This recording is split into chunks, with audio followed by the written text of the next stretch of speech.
A tourist got lost in a desert and met a group of children who decided to play extremely dangerous games with him. The title of the movie is The Seeding. Let's go! A small dirty child is walking through the desert, chewing on something resembling a finger and calling for his mom. A car appears in the desert. A young man with a backpack and a camera gets out of it and sets off to explore new places. This is an American tourist named Alan Stone. After having lunch, he rests on the rocks and looks at the sky. A solar eclipse is about to start. Alan sets his camera on a tripod to take some marvelous pictures. Afterward, he continues his journey and finds a boy in the desert. The child says he is lost and begs Alan to help him find his parents. Certainly, the kind tourist agrees to follow the boy. Together, they wander around the neighborhood. At some point, the boy asks Alan for a drink, after which he pushes the man and runs away. Later that night, the tourist realizes that he is lost. In addition, he has run out of water. There is no cell service in this place, so it is impossible to call for help. Alan is trying to get some sleep amidst the rocks. He is freezing because he hasn't brought any warm clothes. All of a sudden, the main character hears some noise and finds a small hut in one of the deep ravines. The man climbs down a rope ladder, reaches the hut and knocks on the door. No one responds, but the door is unlocked and Alan goes inside. There he finds a pretty young woman who offers him to stay for dinner. The tourist agrees and sits down at the table. The owner of the hut puts a bowl in front of him, but the food doesn't look appetizing, and Alan refuses his portion. He asks for a cup of water, thanks the woman for her hospitality, and goes to sleep in her house. Morning comes. While the woman is still asleep, the protagonist stealthily leaves her house. However, there is a problem. The rope ladder he climbed yesterday has disappeared. Soon, Alan finds it, but it hangs too high. There is no way for the protagonist to escape from this place. Then the man gets his camera and takes some pictures. Several of them look quite creepy. The mistress of the hut wakes up and Alan helps her fix a broken roof. The woman says that someone has taken her ladder, but will definitely bring it back. They do it from time to time, and there is no reason to worry. Alan struggles to climb up the steep hill and get out of the ravine, but this task can be only accomplished by a professional climber with special equipment. The woman offers her guest to undress so that she can wash his clothes. At first, the man refuses, but he takes off his dirty shirt. Night falls. Alan can't sleep. He leaves the hut and looks around in despair. In the morning, he rummages through the landlady's belongings for something to help him get out. The man uses a hammer and a rope.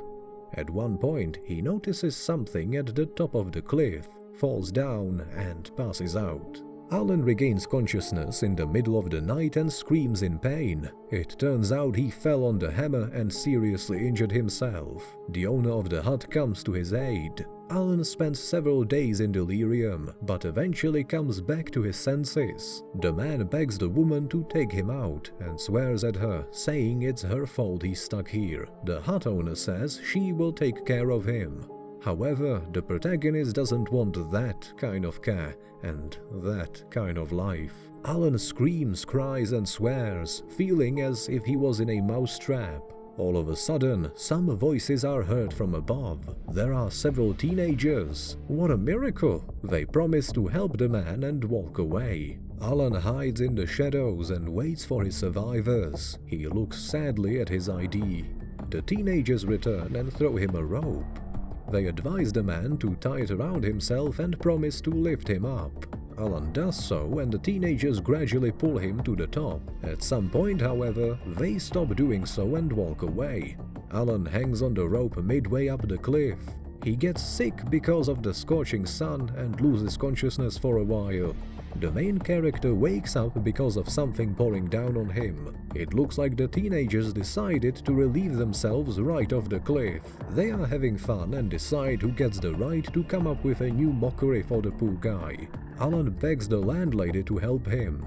The rope swings too hard and the protagonist crashes into a rock. The woman shows up and does her best to chase away the cruel teenagers. She rescues Alan once again. The man wakes up in the night and screams in pain. He walks out the doors, falls to the ground and begins to pray. The woman comes out of the house too. She says that these teenagers are just regular bored homeless people looking for any way to have fun. However, these guys don't look like cute kids. A new day is dawning. The woman has breakfast with Alan and gives him some new clothes. It's not exactly to his size, but the mistress of the hut promises to hem it later. The protagonist resigns himself to his fate. Unexpectedly, the wicked teenagers bring them some useful stuff, including 2 chickens, a bottle of whiskey, and chocolate. One of the chickens is immediately cooked and the other one will lay eggs. At dinner, Alan asks the landlady about her life, but she doesn't reply. Then the protagonist goes out and gets attacked by the same crazy teenagers. Alan returns to the hut with an axe in his hand and demands the woman to explain to him what is going on here. Instead, she takes off her dress, lets her hair down, and looks affectionately at the main character. He embraces the woman and cries. Morning comes. Alan gets dressed and leaves the hut. He is in despair because he lives virtually in a prison. However, he finds the strength to keep fighting and even plants a small vegetable in the garden near the hut. One of the boys treats Alan better than the teenagers. He chats with the man, throws him a pack of chewing gum, and even promises to get him a can of Coke. The protagonist finds a golden wedding ring and rusty keys in the sand. In the evening, the landlady shows Alan a portrait of her grandmother and confesses that she is pregnant. The man is shocked by these news. Alan feels used. Later that day, he sees that the plants in his small vegetable garden have died. Apparently, they have been pecked out by crows. The owner of the hut tries to plant them back. Alan suffers from insomnia at night and runs around the hut during the day to kill time and regain his physical fitness. A whistle comes from above. It's the same teenager who promised to bring a can of Coke. The boy says his name is Lepus and he is 12 years old. Alan asks the boy to bring a rope and promises to help him afterward. Unfortunately, an older teenager shows up at that moment and takes Lepus away. The landlady tells Alan that his wounds are almost healed. The woman is looking forward to the birth of her child. Alan confesses that this is not the life he dreamed of. He would like to swim in the ocean, travel around the world, and at least eat a cheeseburger. Yet the woman doesn't even know what that is. She admits she's never left the desert in her life. The man finds the camera in his backpack and shows her his pictures and videos. At night, Alan has another nightmare about the crazy teenagers. In the morning, the woman comes out of the hut and screams terribly. It turns out that the teenagers killed Lepus because he wanted to help Alan escape from the place. The woman screams hysterically that Lepus is her son and that he died because of Alan. She grabs a wooden plank and attacks the main character.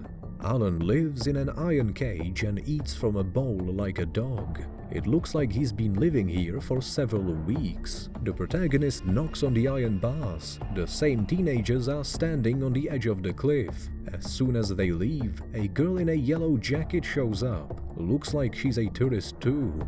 The man begs her to call someone for help. The girl leaves but promises to come back. We see the mistress already has a huge belly. She is about to give birth to her baby. Unfortunately, the poor tourist girl is found by wild teenagers. Now, there is no one left to save Alan.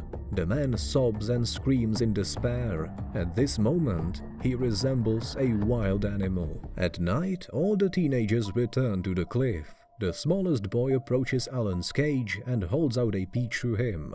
The man takes the treat and cries again. Meanwhile, the landlady performs some kind of a dark ritual with the teens. The woman calls them her sons and brothers. They make fire, run, shout, dance, and then cover the woman in labor with a white sheet, after which they pour something red over her. Alan regains consciousness before dawn. He growls wildly again. The mistress approaches his cage, and the man states that he would like to stay here with her, in her place, and raise their child together. The woman, however, refuses. She has already received everything she wanted from him. She doesn't need him now. The next morning, the landlady goes into labor. She feels so bad that she takes the keys and opens Alan's cage. She begs the man for help.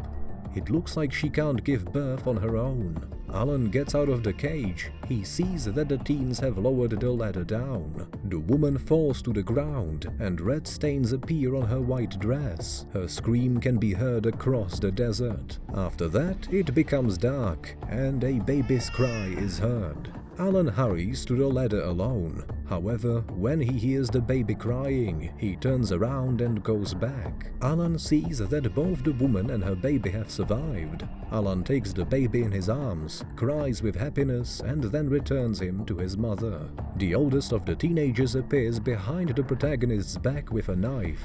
Alan has fulfilled his purpose, and they no longer need him. The rest of the teenagers appear nearby. They have fulfilled their mother's will. The woman packs Alan's belongings and hides them in a large box. The baby is lying on her bed. The owner of the hut takes the baby in her arms and plays affectionately with him. Alan himself becomes lunch for the flies, and his finger becomes a toy for the kid we saw at the very beginning of the movie. The teenagers don't even bother with burying his body.